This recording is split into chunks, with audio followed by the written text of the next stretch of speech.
Panoorin nyo ito ha. Kasi maganda ho ito. Dito nagmukhahong tae si Palsis dito. Si Palsis parang hindi abogado no?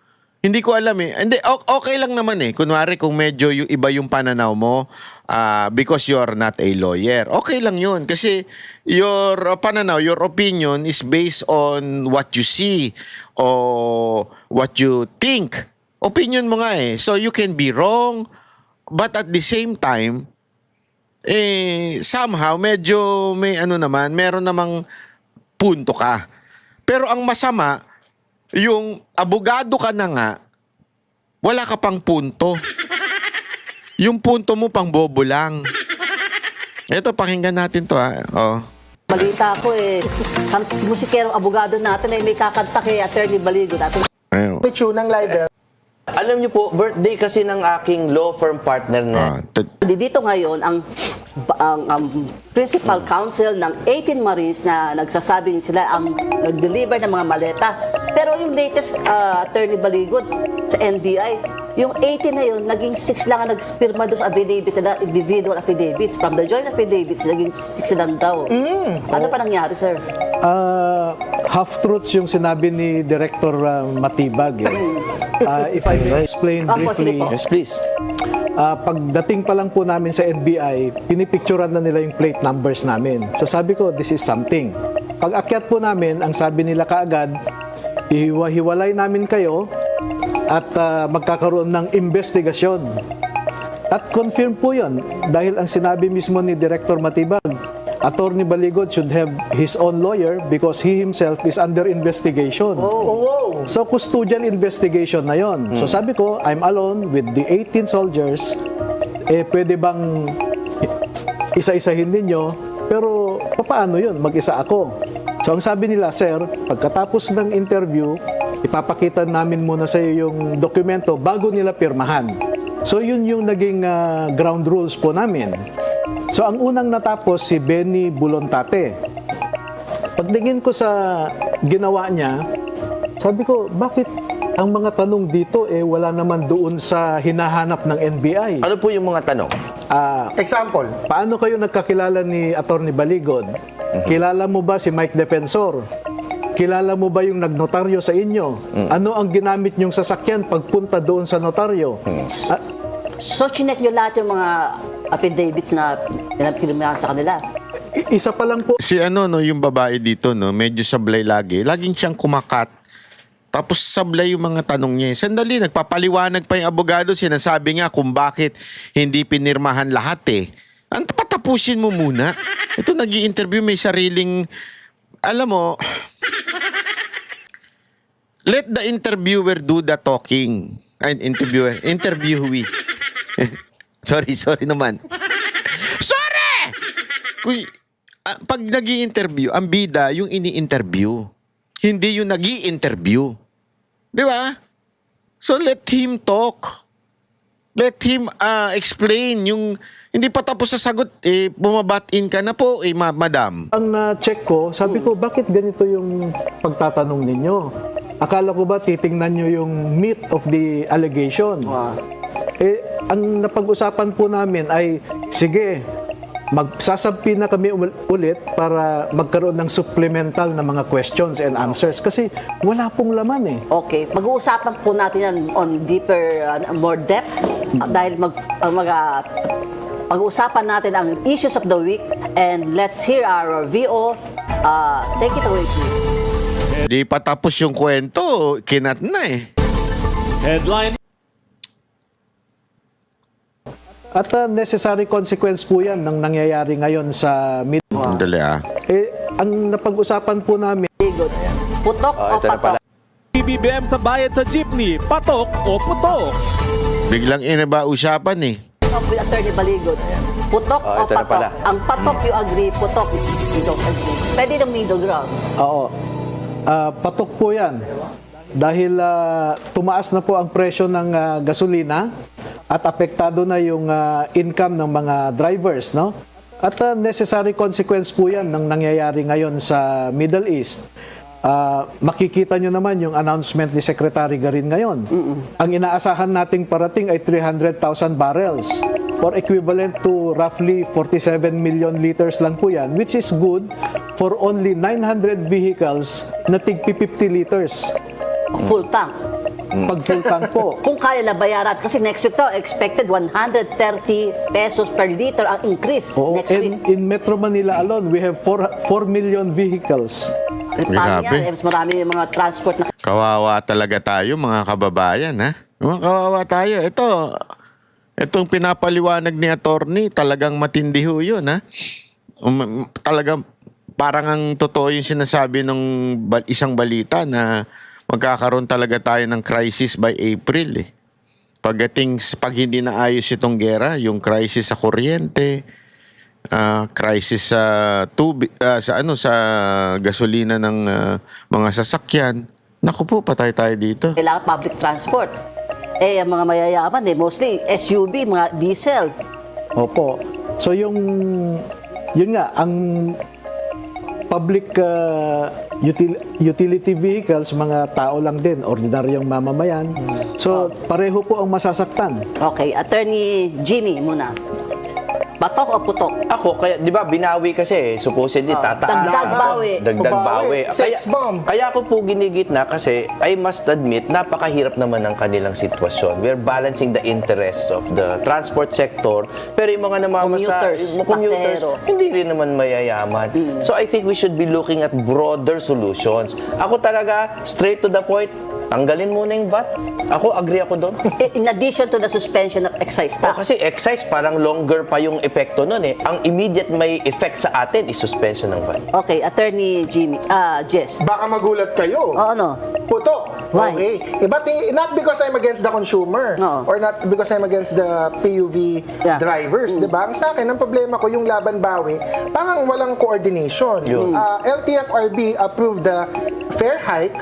Bakit hindi yan parang na heads up sa Office of the President or sa Pangulo? Bakit kailangan nagkaroon ng laban or bawi? Dahil ba nagpapapogi si Presidente na Obvious ba na brownie points yan?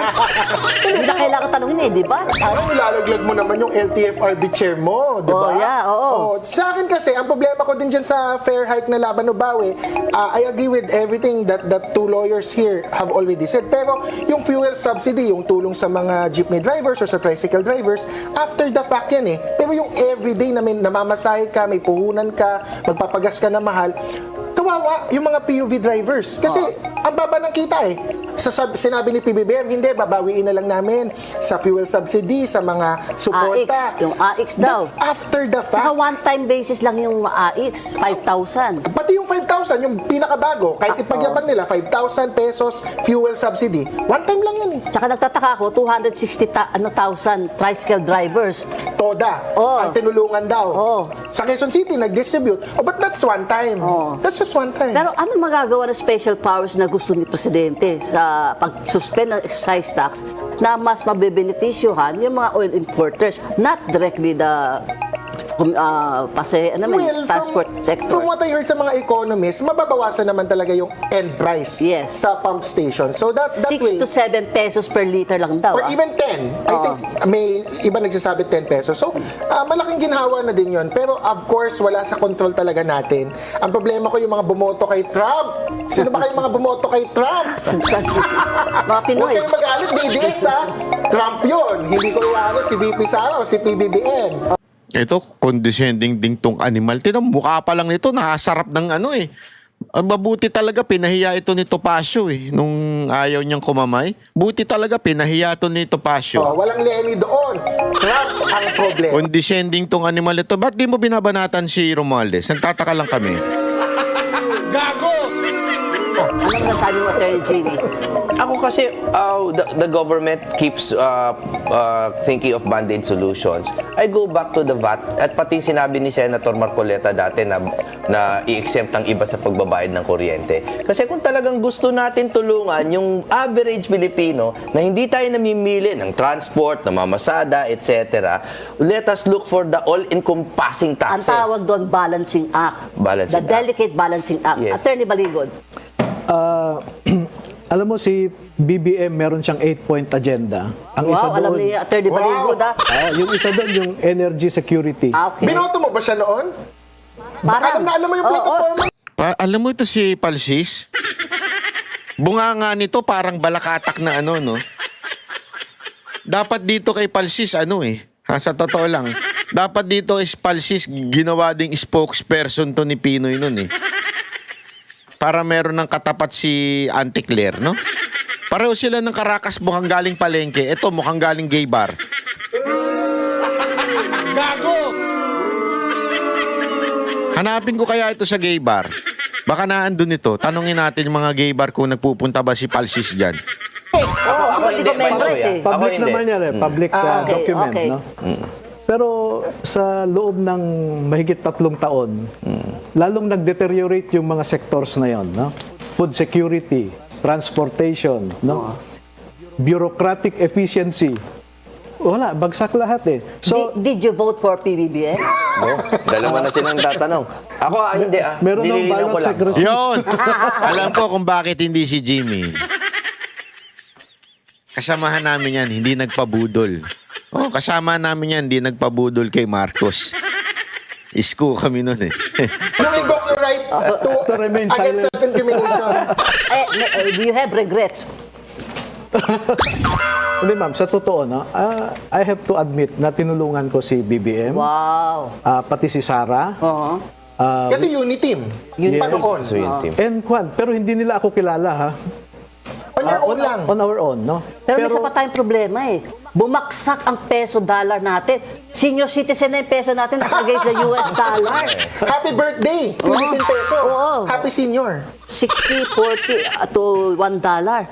Paano natin masusolve pa ba yung problema natin? Patong ng patong, may susolve pa ng panibagong problema. Binibili natin ng crude oil sa per dollar, di ba? Natatakot ako, tumitingin ka sa akin, parang naghanap ka ng... Hindi, kasi- Alam mo, ito. Baka ayun yung laging sinihirit nitong mga tanga-tangang mga pulahan. Sinasabi nila na kesyo daw, hindi naman kasalanan ni Marcos kung tumaas ang presyo ng bilihin. Di ba? At tumaas ang dahil sa what they call this, dahil doon sa sa taas ng dolyar. Dahil nga doon sa oil na problema natin sa ibang mundo, di ba? Alam mo, tama naman. Hindi naman niya talaga kasalanan. Pero ang punto dito, anong ginagawa niya? Na somehow mabigyan ng comfort ang mga Pilipino. Alam mo, ang dami-dami na nagsasabi, tanggalin muna yung VAT, tanggalin muna yung, di ba, yung tax sa gasolina.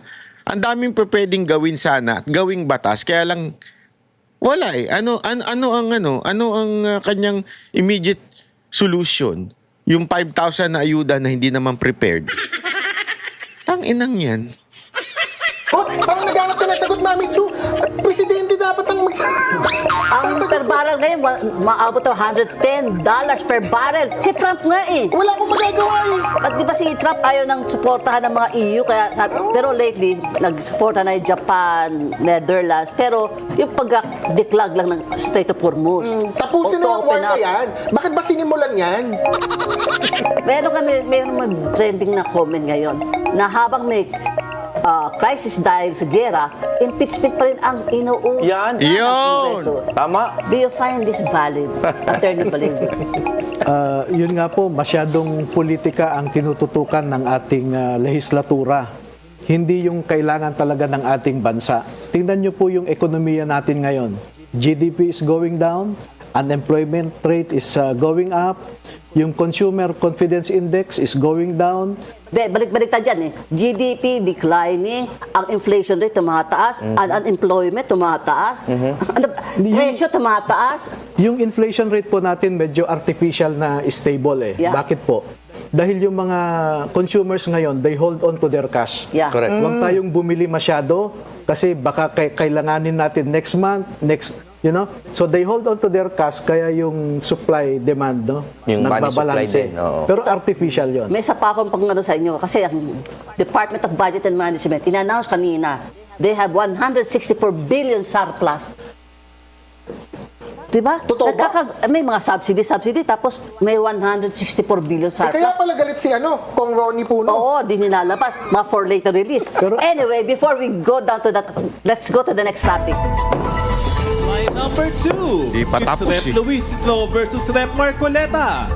Nagkapalitan ng pahayag ang dalawa tungkol sa rules na nagaganap sa House hearing. Ang tanong, si Congressman Marcoleta na ang unfamiliar sa sufficiency in grounds ng impeachment, patok o putok? Ito, unahin ko to si Attorney Jess.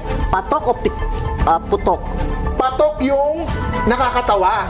Okay. Na hindi niya alam yung sariling rules on impeachment. Okay. I declare Paulo Marcoleta, Congressman, as insufficient in substance. I found him insufficient in substance kasi ando naman yung rules of impeachment. So sabi lang ni Professor Jinky Luistro, kasi si Kong Jinky, syempre lawyer. Akala ko dati lawyer si Kong Paulo Marcoleta. Hindi pala? Hindi pala. Kaya mali pala na nag-expect ako. So kaya pala. Attorney Jimmy. Putok, siyempre. At ang una ko pong tanong kay Atty. Jess at sa ibang critics, nabasa ba nila yung Section 7 ng rules ng impeachment? Wala naman talaga yung nakalagay na sufficiency in grounds. Ang nakalagay, dapat nag-allege ng sufficient grounds. Kasi Mukhang tangat si pahiya na naman si Palsis. iba yung alleged sufficient grounds na mula sa sufficient na yung grounds. Now, bakit tayo nag-iingat sa salita? Bakit? Ilang beses na po tayong nadali ng mga salita sa taon na to. Una, Forthwith. Forthwith. Sige, okay. Last year. Tapos Article 59 ng Rome Statute. Sinabi nila competent judicial authority. Ang sinabi nila DOJ daw competent judicial authority. Mali yun. Ay, huwag tayo lumilihis. No, may point. Hindi lumilihis yun. Ito naman babae, Pinapaliwanag nga na kailangan tama yung salita, hindi lumilihis yun. Gago! Ay, nakong reporter to, oo. Is you cannot blame people for being careful now sa mga salita. Dahil pag Yun! sufficiency Yan in ang grounds, baka punto mamaya eh. ma-impeach na si Sara just based on that. Attorney Baligod, are you in favor, what's your stand on the... Hindi pa tapos yun Ang linaw-linaw, hindi pa tapos yung pinag-uusapan tungkol ito doon sa kay Marcoleta, yung anak. At saka yung kay Luistro. At sinasabi nga ni Palsis daw, hindi daw alam ni anak ni Marcoleta. Ang sinasabi naman ni Jimmy, hindi. Tama yung valid yung question kasi iba yung nasa salita. impeachment against VP Sara? Alam naman po natin na politicized yan. Makikita mo naman po yung Ayan grounds nila. tandaan niyo na sinabi niya politicize yan. Sunod. Paulit-ulit yung alleged na 125 million na confidential fund na meron ng audit report na pumasa. No? At sinasabi nila hindi raw niya ma-explain yung mga pangalan doon. Ang concern ko lang po dyan, meron kasing mga 3 incidents at least, no? Why the real or true name of the informant should be kept secret. Yeah, national security man yan. Oo, Malibiran, Liboho, Kiambao, lahat pinatay ng NPA Yeah. Kasi nalaman nilang informants, Yes. no? Ang pagkakaalam ko during the Quadcom, ang gusto ni VP ay closed door, executive session. Si Mary Grace Piatos gusto lang makilala. Oo. Ayaw ng Quadcom, gusto nila i-televise, no? Anyway po, But Mami Troy, I have to just Attorney Baligod, with all due respect, I have to say hindi cleared si VP Sara sa COA. There Ayan. is a notice of disallowance. Ayan, tingnan mo ito, pahiya talaga dito ng matindi si Palsis Hindi daw cleared, sabi. Notice of disallowance. Bakit? Ipapaliwanag ito nung abogado na si Attorney Baligod. Tingnan mo kung gaano nabara dito si Palsis, That is under appeal. In-appeal ni VP Sara because it was disallowed. So hindi pa siya cleared because wala pang resolution yung COA on the appeal. So hindi pa daw cleared. Appeal pa lang. Yun yung pananaw niya. with all due Tingnan. respect, I have to say hindi siya cleared. pero tatanong ko muna kayong 3 lawyers If that is the case, you believe in that? Etong si Marichu, pasok na wala sa hulog. Why did VP Sara's camp? She has 16 lawyers, di ba? preferred not to rebut the charges. Hindi pa tapos yung Rebut naman. pinag-uusapan. No. Pero ang nilagay nila, ginawa nila, we specifically deny all of what is said here. Kasi, bakit nila ma-deny, wala namang mga ebidensya na ibinigay. Puro Yun. walang ultimate facts. Iyo, Kaya ang galing talaga nito ni Jimmy Bondoc, ano? Tama eh. Kasi pinalalabas ng mga media, bakit daw walang sagot si BP Sara Duterte? In reality, wala naman kasing tanong. Pukin ang inang yan, walang pinresintang ebidensya yung kalaban mo. Walang ebidensya doon ng mga akusasyon. Gusto mo sagutin sila ng detalyado, anak ka ng tarantado. Kayong mga hindi itong media, yung mga pumupo ng sinasabi nilang wala daw substance yung sagot ni BP Sara Duterte. Paano siya sasagot sa tanong o sa akusasyong wala namang prinisintang ebidensya? Gusto nyo sagutin. Alam mo tawag yan? Fishing expedition. Inaalam ninyo kung ano yung sasagot ni BP Sara Duterte bago umabot doon. At babanatan lang ninyo ng propaganda. Kaya hindi sumagot at iba yung sagot ni Vice President kasi wala naman kayong ito ang patunay na corrupt si BP Sara Duterte. Pak. Ito yung ganito. Hindi nyo, paano nyo sasagutin? Tanga-tanga talaga nito mga nag-komento rin, ano? point ng, I'm not speaking for them. Ang interpretasyon ko sa sinasabi nila is, ano pa ba i-deny namin? Puro malawakan lang ang sinabi nyo. Di malawakan din yung sagot namin. Attorney Baligo. A brief rejoinder Apo. to Attorney Falsis. Sure. Yan. Sinabi niya under appeal. Wala pang finding of liability kung ganon. Oh, yeah. Ayan.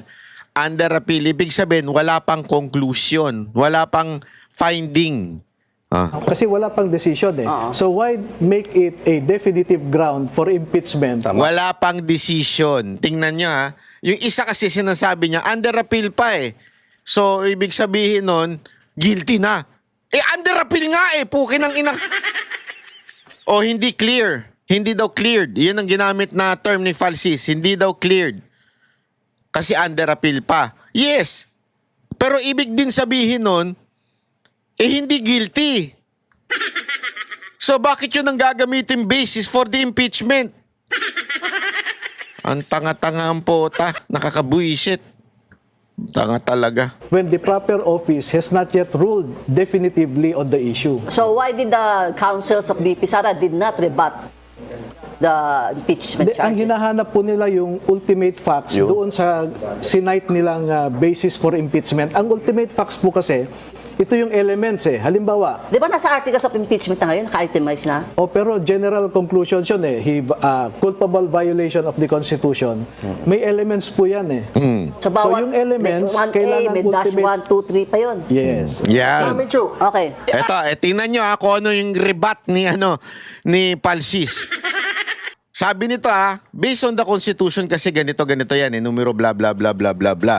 Dapat ganito yan. Based on the Constitution. Tingnan nyo sagot ni Palsis kung kaano siya nagmukhang tanga dito. ako ang rejoinder. Reply ka, sir, kasi ikaw ang nauna. Tapos nag-counter ako. So, reply ka. Ako ang rejoinder. Ang rejoinder ko dyan, ang ginamit siya ng mga impeachment complainants is yung existing notice of disallowance. So, kung may existing and it's under appeal, wala pang absolution from COA, then VP Sara is not absolved. That's my take on it. Doon naman sa ultimate facts, I would have to disagree na masyadong, I think, with all due respect to everyone defending VP Sara, na legalistic sa ultimate facts. We should remember that the impeachment proceeding is not a criminal proceeding. It is sui generis. And so, yung elements of, let's say, an impeachable act is not necessarily kailangan may elements talaga. Ako hindi ako lawyer. Hindi daw kailangan may elements talaga. Putang ina, paano yung rules? Yun na sinasabi ng batas na kailangan meron sufficiency in grounds. Tapos this time wala nang elements. Basta yung mukha lang guilty, okay na. So I won't dwell on the legalities. Pero, Bumabatin ka na naman, madam Patapusin natin. Yeah, pero Ma'am Chu, yung dismissal nung impeachment laban kay BBM, how do you compare yung kaluwagan ng kanilang pagtrato Teka. Ayon! Ang ganda ng bitaw ni Jimmy, ni Attorney Jimmy, ha. Kasi kung sinasabi mo na this is not supposed to be non-political, I'm sorry, pag sinasabi mo na hindi ito legal o masyadong inaano nyo sa batas, this is a political process, yung impeachment. Okay na yung konting pagdududa, parang ganun eh. Kahit hindi masunod yung elements na kailangan ng konstitusyon. Ang problema, may konstitusyon. Kinakailangan sundin para dun sa impeachment proceedings. Sa sinasabi mo, hindi, this is masyado kay legalistic, this is a political process, so dapat political lang. Okay. Given that you are correct, sabi nga, ni Jimmy, parang ganito siya sabi ni Jimmy, given that you are correct, it's a political process, it's not supposed to be legalistic, blah, blah, blah, blah, blah, blah. Bakit hindi ganun ang in-apply kay impeachment ni Marcos? Yon. Kaya lang, hindi natapos tong usapan kasi nag-bat-in na naman yung babae. Mga tao, Double hindi naman standard. hindi natin naintindihan ng mga tao yung legality. Technical. Mas gusto ko yung mas common tanong ng mga tao. Do you think BP Sara will attend the House impeachment? Tingnan mo, di pa tapos yung usapan. Ay, naku, madam. I-double check mo yung karir mo, madam, kung tama yung napasok nyo, ha? Anyway, maraming salamat po at dyan tayo nagtatapos at mamaya ay bukas uli may upload. Sana mag-subscribe po kayo at alam mo mga kababayan, sana lang po kayo po ay patuloy na mag-subscribe, di ba? Kayo po ay patuloy na magbigay ng inyong opinion dahil napaka-importante nito. Di ba? Ito'y importante dahil napaka deceiving. Masasabi natin, deceiving ang mga media. Alam naman natin na sabi nga 'di ba ni Attorney Baligod, marami sa media ang nabigyan. So, definitely, 'yun ang mangyayari. Magkakaroon talaga ng pangliligaw ng media. Hindi ko sinasabi itong si Marichu, hindi ko sinasabi 'yan ang gumagawa niyan. Pero makikita naman natin sa mga balibalita Kita nyo nga, hindi man lang in-interview yung taga-Japan SMNI lang talaga Ngayon, ikaw na humusga. Kung ang panawagan ng humanitarian intervention ay nanggagaling pa sa labas ng bansa, hindi ba dapat mas mag-isip tayo? Yun sa Japan. Kung ang isang foreigner na nakikita ang posibleng mali na ginagawa ng ICC, bakit dito sa atin parang bawal magtanong? Habang ang gobyerno palpak sa mga ayuda, kitang-kita nyo naman. Palpak talaga. At ang iba mahingay lang sa social media katulad ni Palsis. Pero tiklop pag nakaharap na ng tunay na mga abogado, tunay na may talino. Kaya tandaan mo hindi lahat ng sinasabi sa iyo ay buong katotohanan, mga sinasabi ng media. Minsan, ikaw mismo ang kailangan maghanap. Kung may natutunan ka, kung may nabuksan akong isip, i-like mo ang video na to. I-share mo sa mga kaibigan mo. Hindi pa mulat sa ganitong usapan. Yung mga kaibigan mong bulag-bulagan pa. Mga geng-geng. At saka mga kakampwet. At kung gusto mo ng banat na walang takot, walang kinikilingan, at walang preno, mag-subscribe ka na dahil dito sa Banat Bay. Hindi kami tahimik. Kami mga banateros. Kami ang gumigising sa mga natutulog. Ako po si Banat Bay. Bye-bye.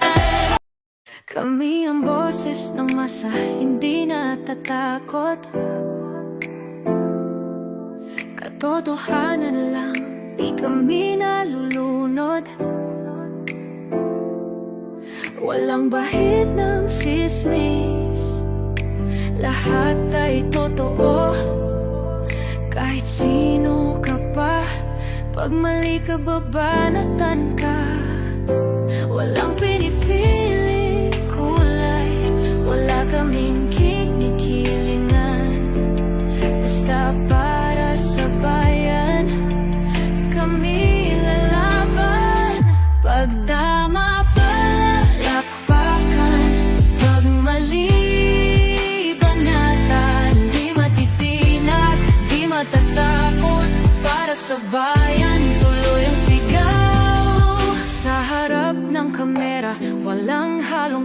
malungkot. Mga baluktot, lahat kayo'y tutumba. Ang hustisya at totoo, yun lang ang mahalaga. Kahit sinong harang, di kami matitinag. Walang Pilipinas